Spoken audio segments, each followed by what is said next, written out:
You're listening to In Healthy Company with Dr. Tim Stevenson. In this podcast, we're all about mental health and general well-being. We'll be interviewing guests and providing a safe space for them to discuss any mental health issues. For me, holistic health is far more than just not being sick. Please remember we're unable to give health advice on an individual basis. However, please do feel free to email us with your issues at wellbeing@thehealthycompany.com, and we may deal with them on the show. I'm in healthy company today with Dee Caffari, MBE, and with Dr. Spike Briggs.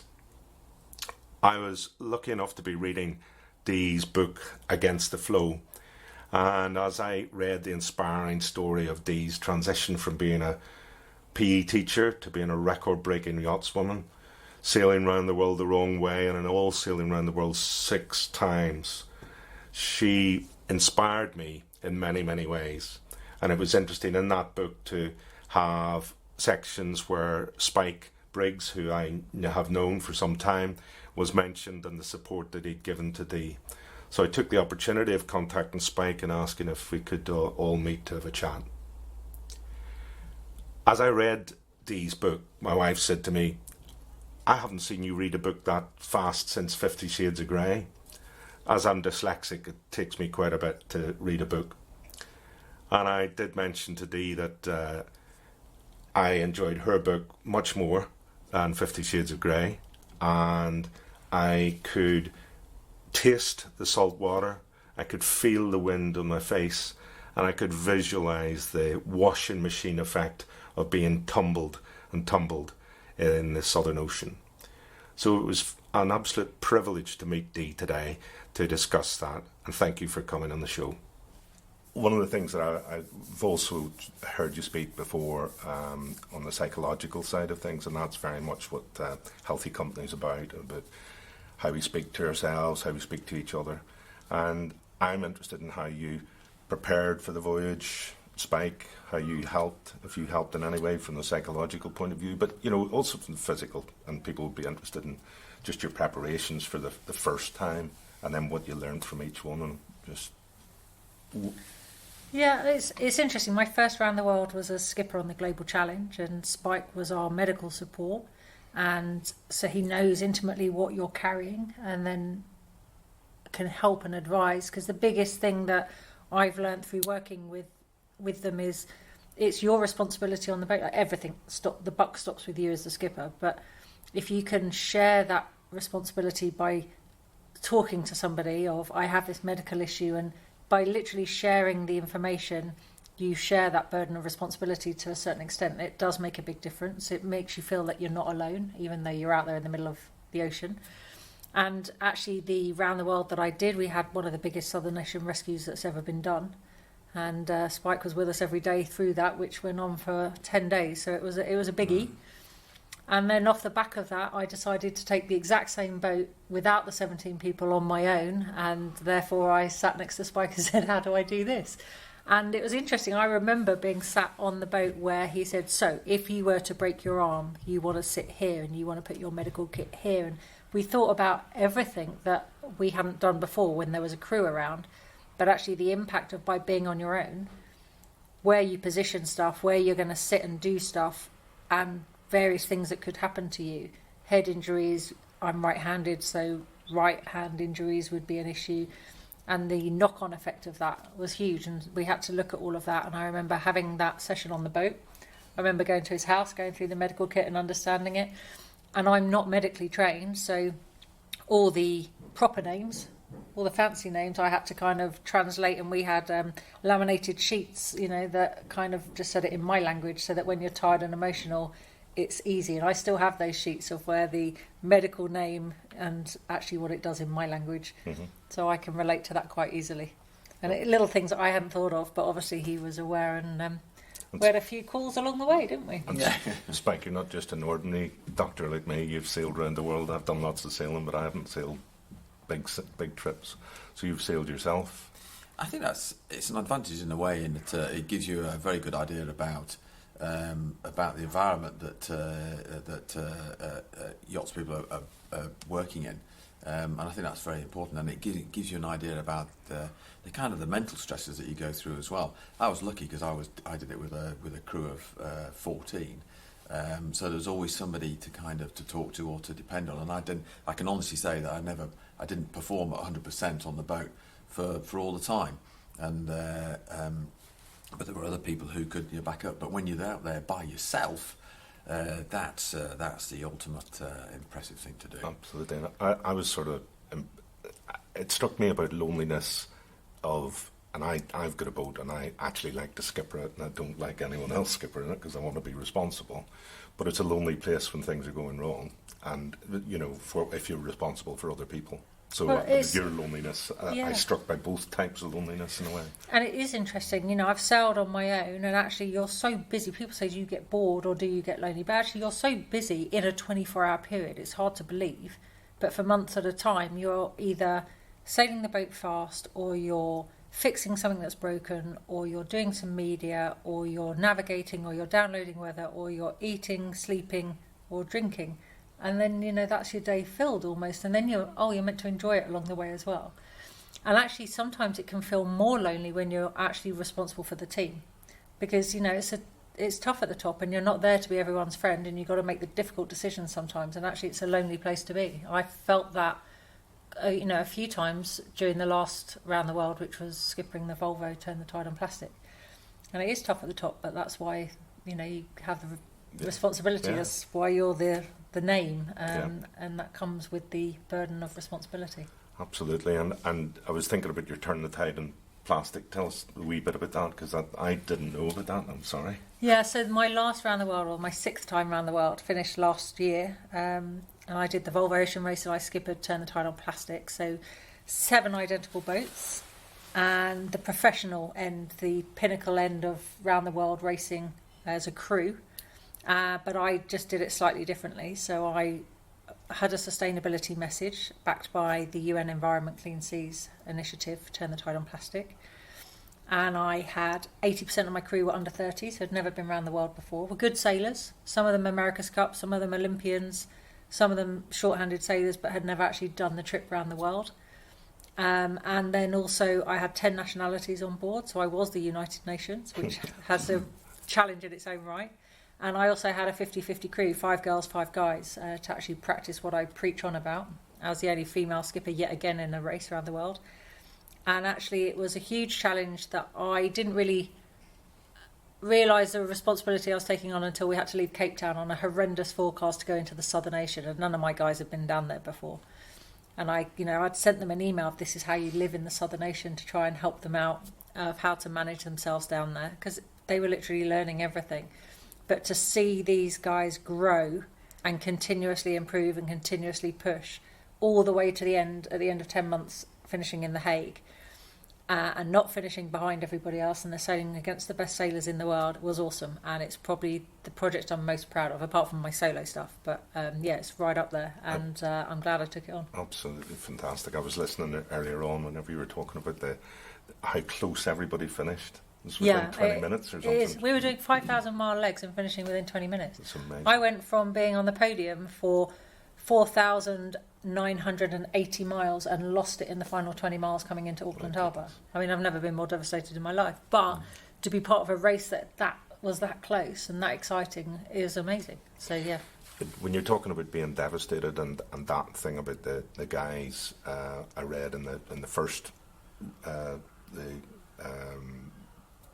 challenge with the Shea Blythe challenge, and you had that crew and you did a wonder tack, and anybody who sails, you always think about, a wonder tack is either because you're either near the front and you think that's going to do it out, or you're near the back and there's no point not having to go. But there was a wonder tack and it didn't pay off, and then everyone was devastated. And how do you handle everybody else's devastation? How do you bring those guys back in as a team again? And that's where you have to earn your leadership stripes. And I probably learnt a lot on that race about management, man management, conflict management. And I probably went out under-skilled in all those areas and gained that as I went. So now I'm in a much better position to do that. But it's exhausting. It's exhausting to always find the positive spin or to pick everybody up because you're having to do it. But then when you're on your own, you have to do that yourself because there isn't somebody else to bounce off or someone else to do it for you.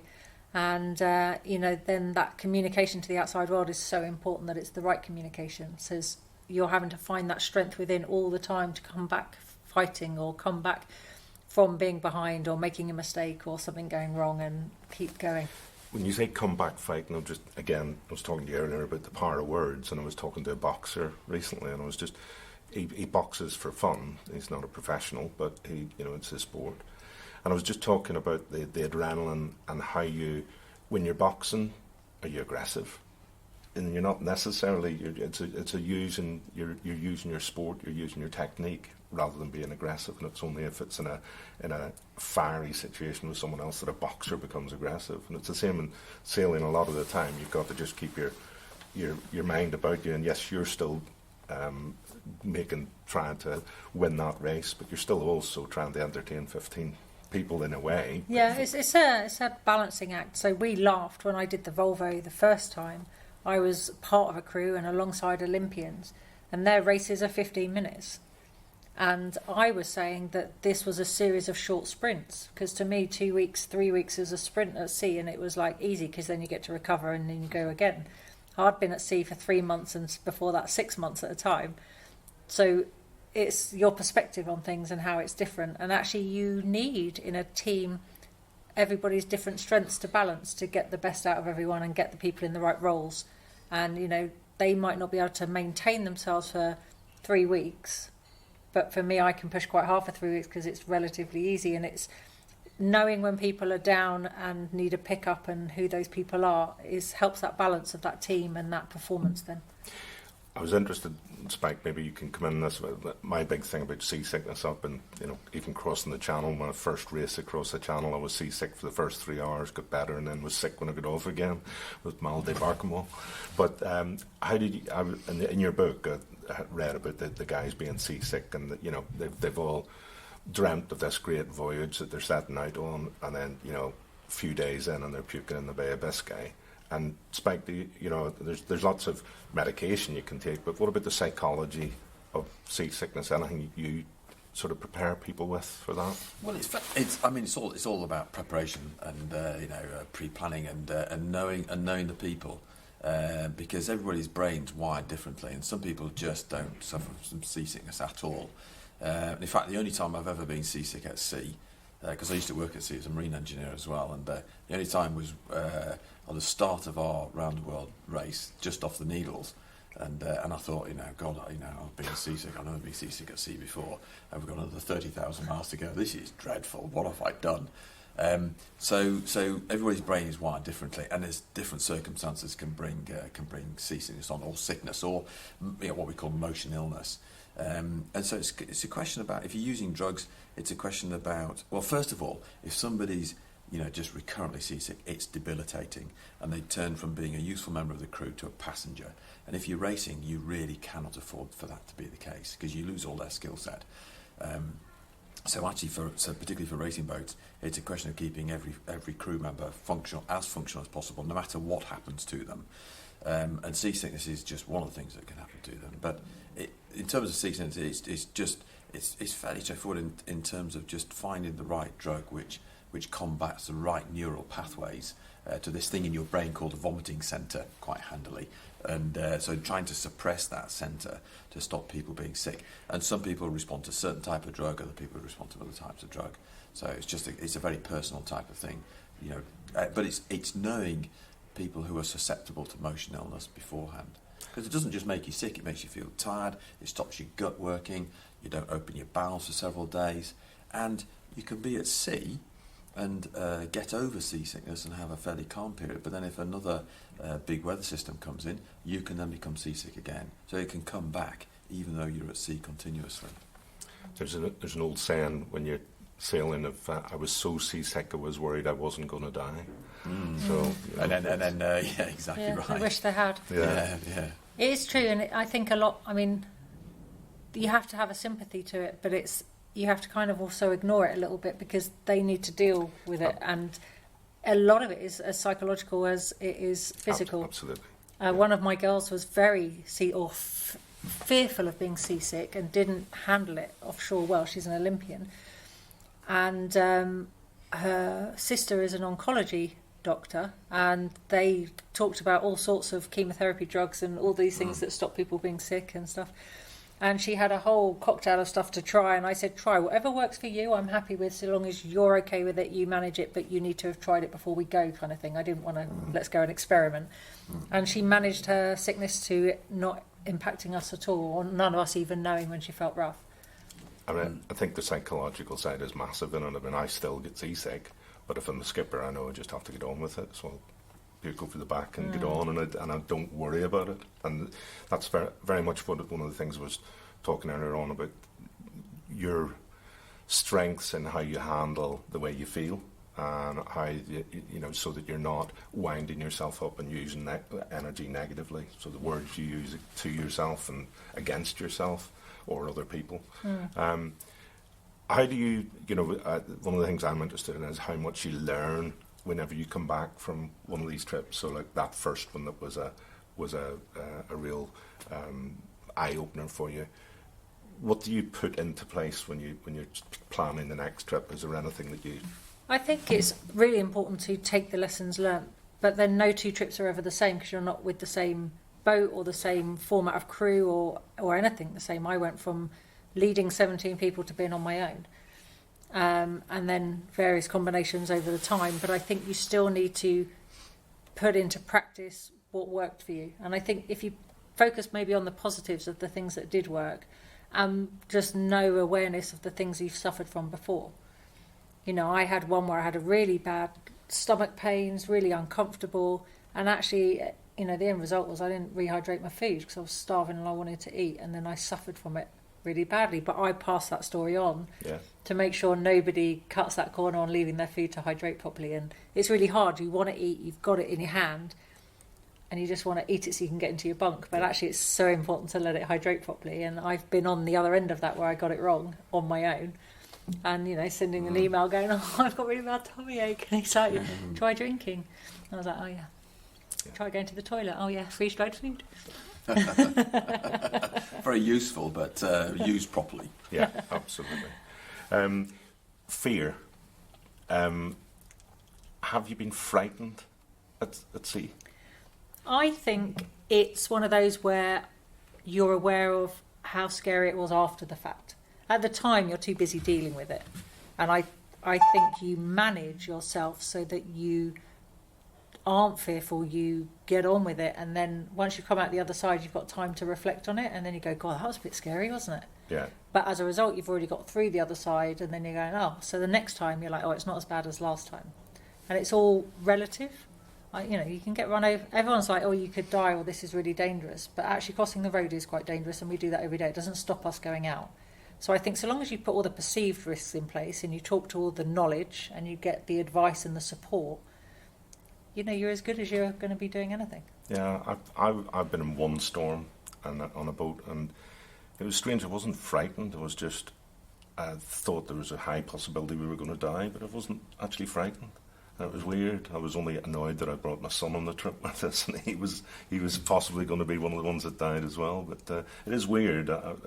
I've never been frightened, as in paralysed, frightened at sea. It's just normally there's quite a lot to do, and then once you've done it all, you just have to hang on for the ride and come out the other side, because you've taken all your sail down, or you've put the right sails up, and you've stowed everything as well you can. You just kind of have to sit and wait. Wow. It's having the knowledge and experience, I think, of being able to cope with things. And I think if you have the times I felt concerned about things is when I've come to the end of what I know, and I don't know what to do next. And I'm quite good at always having a plan. And so I think if you always have a plan about what you need to do, and you're putting that plan into action, I think that keeps the fear at bay. And I think it's at times when you run out of a plan and you're just looking at a big empty space and you don't know what to do next. I think that's when it starts to get frightening. That's when your mindfulness needs to come in and allow yourself. Or when you're responsible for other people, because then the pressure is you're looking out for them. But then that gives you something to do. Otherwise, you just let your mind race. What we talk about in medicine is for acute resuscitations, and this is part of telemedicine as well. So if I get a call from offshore, whatever it might be, obviously there's a lot of, as we were talking about, there's a lot of rashes, and that's one thing. But occasionally a call comes through when it is utterly life-threatening, and you can tell from the voice on the end of the phone almost immediately just how serious it is. And so part of the thing, and this is for my own practice in medicine as well, is having a framework within which to think, and so that you always have a framework within which to think, so you carry on thinking. And if you get to the end of that kind of series of actions, you go back to the beginning, you start again. So in medicine, it's like airway, breathing, circulation, but it gives you something to kind of hang on to, and also to organise your actions as well. And I think that's what we do in our medical courses for YOS people, is that we don't teach things which are particularly difficult. We just teach pretty kind of straightforward things, but we teach people how to do the things really, really well at the right time. And I think that goes for any kind of, it's almost any part of life really, but particularly yachting. And what about sadness?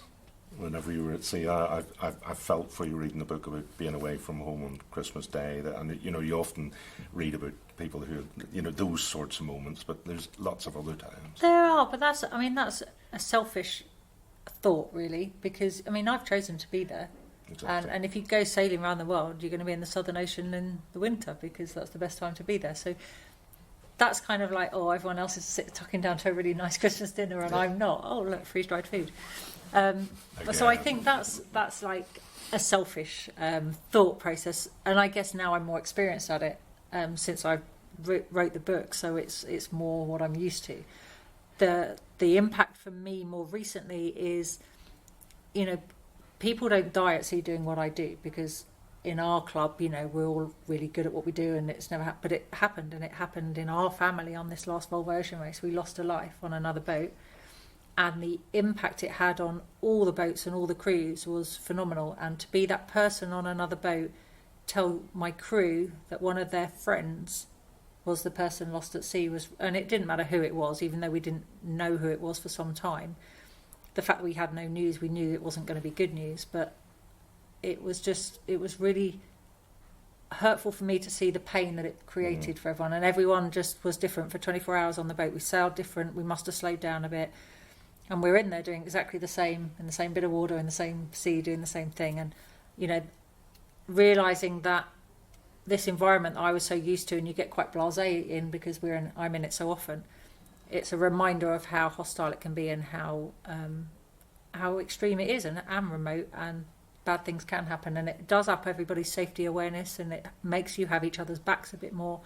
So the result is very good, but it's that, that to me was proper sadness this time that I hadn't had to experience before. Yeah.